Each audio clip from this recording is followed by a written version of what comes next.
Hello, I'm Genndy Tartakovsky. I'm an animator and director and creator of Dexters Lab, Samurai Jack, Primal, and Unicorn Warriors Eternal. I'm here to answer all your animation questions on Twitter. This is Animation Support. At Tatsumilology, how is 2D animation so smooth and fluid? Tell me. For animation, we go at 24 frames per second. Let's say my arm goes from here to here in 24 frames, which is 1 second. So 1/1000. It'll be really smooth. If I don't have the time or money to do it, then I'll start going to 12 drawings. And now all of a sudden, it's not as smooth. And then if I really am running out of money and time, then I'm gonna do it faster and I'm gonna do it in 6 frames. And here, now you're losing the fluidity, but I'm gaining money so I could do the rest of the episode. But it's a fake. Nobody cares about fluid or smooth. You want great acting, you want good jokes, good stories, good characters. If it's a little choppy, I don't care. So don't obsess over smooth or fluidity, obsess over stories, character, humor, storytelling. At Peach42, why are there so many cartoon characters that don't wear pants? That is an old, timeless question. It's haunted me in my dreams sometimes. It's just somebody's choice to have a character be naked, and it's okay if he has a bow tie on. Let's keep thinking about this one, all right?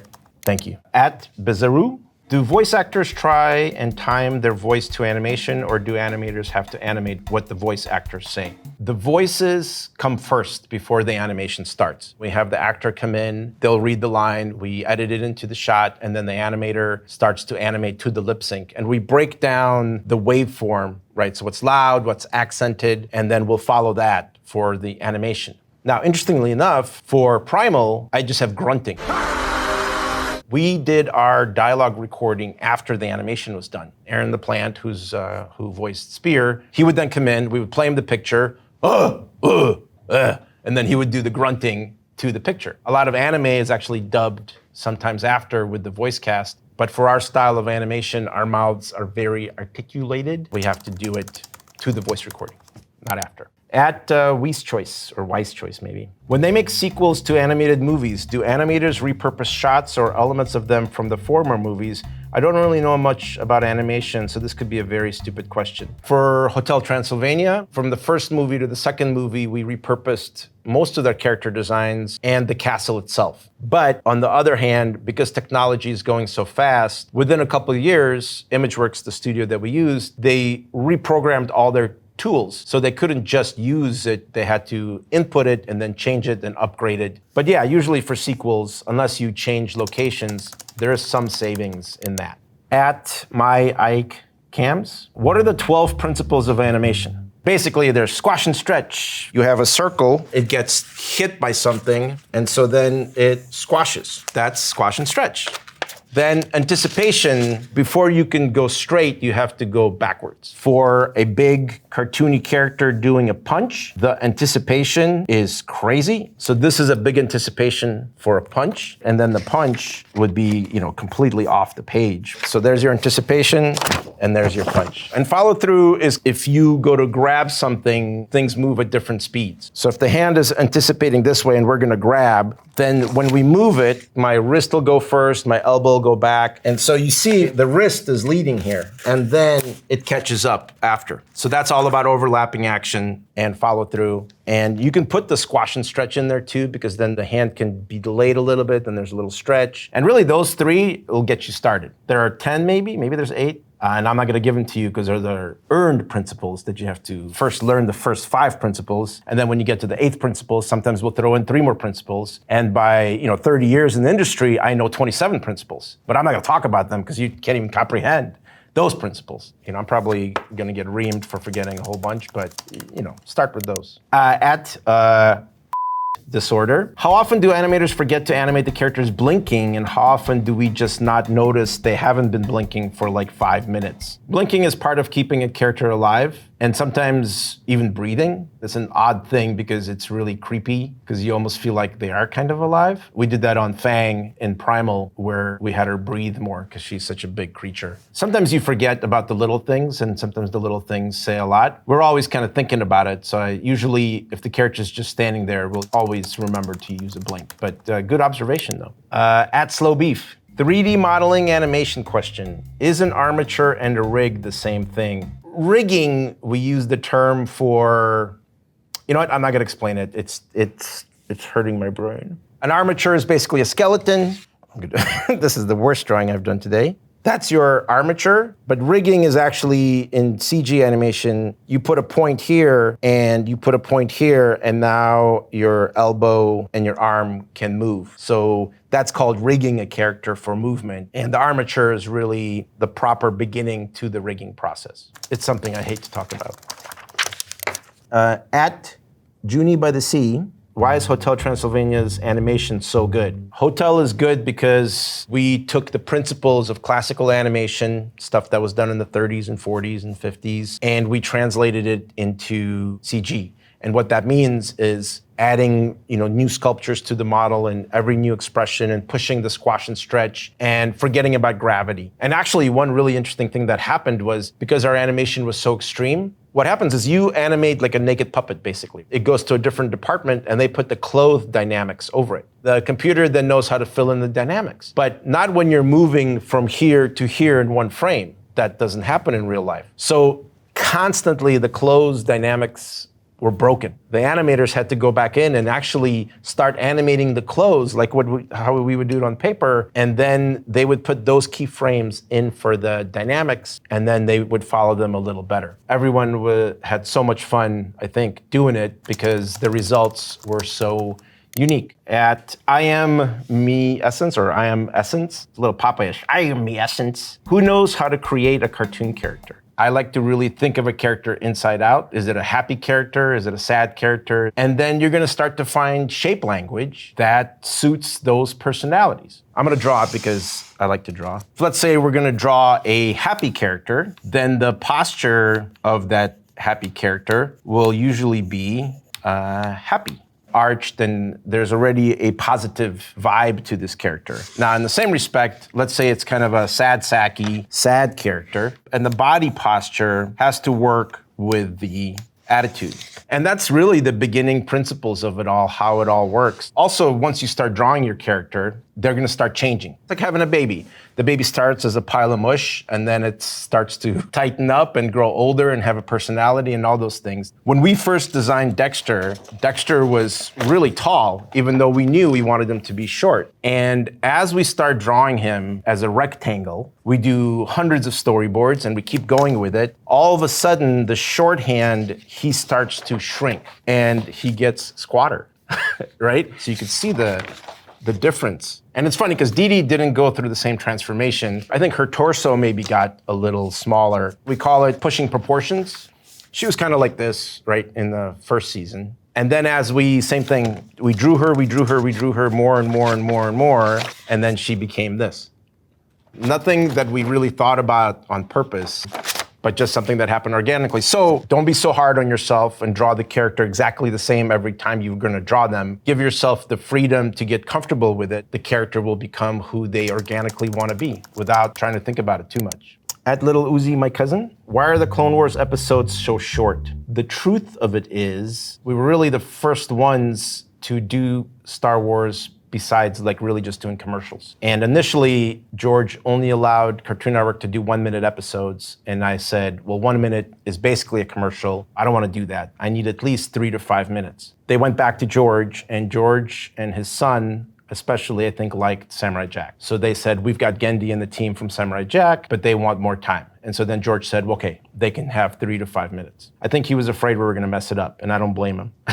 Because that's like your baby. I wouldn't want somebody else taking it and just doing what they want with it. That's the truth behind the shortness of those first Clone Wars. At She Ascends, why did my parents let me watch Who Framed Roger Rabbit at such a young age? I don't know why. I think it's okay. It's not that bad. Who Framed Roger Rabbit helped actually bring back animation. Basically around '88, animation was in really bad shape. TV shows were really bad quality. Even Disney feature animation was about to get sold. Then they were making Who Framed Roger Rabbit, and it kind of reminded people how fun animation could be. And not only technically did they blend live action and animation, but they combined Bugs Bunny and Mickey Mouse together in the same movie, so it felt something more special, and it was great because of it. At Simi Kiera, how do you direct an animated show?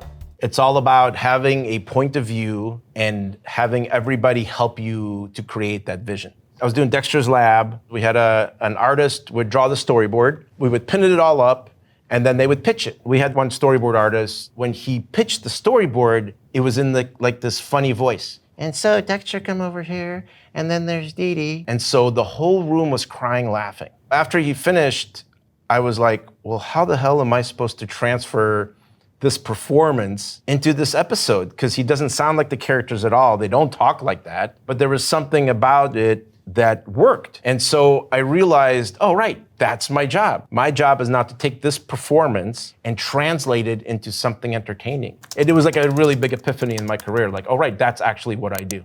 At Twisted Lil Kim. What was your favorite Samurai Jack episode, and why was it the Jump Good one? It's not the Jump Good one. It's probably the Blind Archers one, because it's the first episode that everything worked at such a high level. The story was simple and super cool. The design of it was very simplistic and great. And we did that thing where we blinded him and it was black. And as the audio came up, we started to see it. So it was so artistic, but still had badass action. There was something about it that really clicked. You never want to pick favorites, but that's probably the one that had the most impact on us. At Chris_Cull. As someone who doesn't work in animation, how often is a storyboard made? Like every cut in the scene, or is it a set number of frames? Generally, the whole rule is every time you cut, there's a new storyboard. Every time there's a change of emotion, there's a new storyboard. Every time anything semi-significant happens, there's a new drawing in the storyboard. Our storyboards have now become basically almost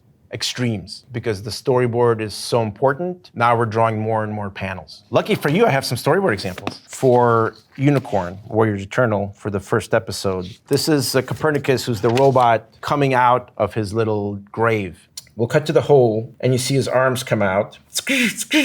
A bunch of steam that comes out, and he starts to lift his body up, and he continues up, and now we cut to a different front angle, and he rises up, and then lands, and then we start cutting close. And then when I draw this, I'll maybe even break it down even more to a degree. And this, this is all the first episode. I like to do it like this first, so then I don't get bogged down with the drawing. All the emotion and the speed and the pacing comes out. Storyboards, they're the most important because that's your story. It's everything. Without a storyboard, you got nothing. At Slow Motion, writers often give animation notes. Where do animators get to submit notes for the writers? That's a big question. In a situation, sometimes a writer has too much opinion, and then the artists don't have as strong of an opinion, but the writer gets to tell us what to do.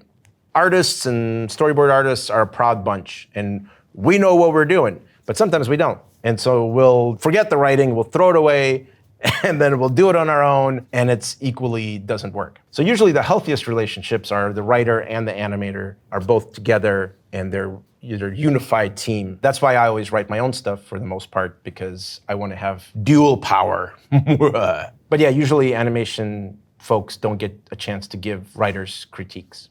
We just complain about it at our desks for 3 years. At QP96, do you know the difference between animation and cartoon, or should I mind my own business? Animation, cartoons, anime, whatever, it's all the same thing. But yeah, in the industry, especially in features, cartoony might have some negative connotations. I love all the old style of animation, the Warner Brothers, Tex Avery, all that stuff. I love to use the word cartoon. It's one of my favorite words. So I think you're good. At 95 Vivo, my character design homework is to draw a cartoon character using the golden mean.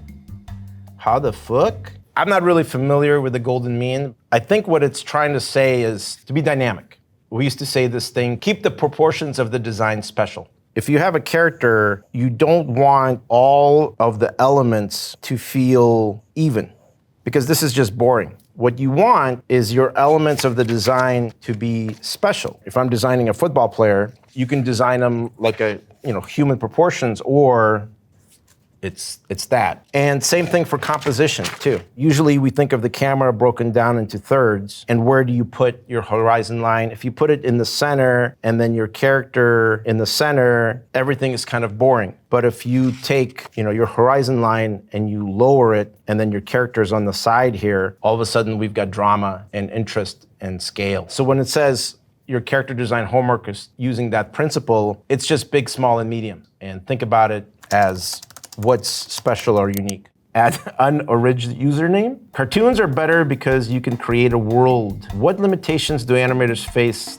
that they can't surpass? It's all about how well you draw. If you can draw it, it can exist. If you can imagine it and you can draw it, it exists. So the only things I can't do are the things that I can't draw. And in my position, I'll then find somebody who can draw those things and I'll hire them. But yeah, usually you're just limited by your drawing ability. There is no limitations, and I guess your imagination. Well, I think that about wraps it up. Thank you so much. Thank you for all the questions, and really thank you for the last 30 years for watching all the shows. It's super special to me, and I appreciate all your time, and thank you.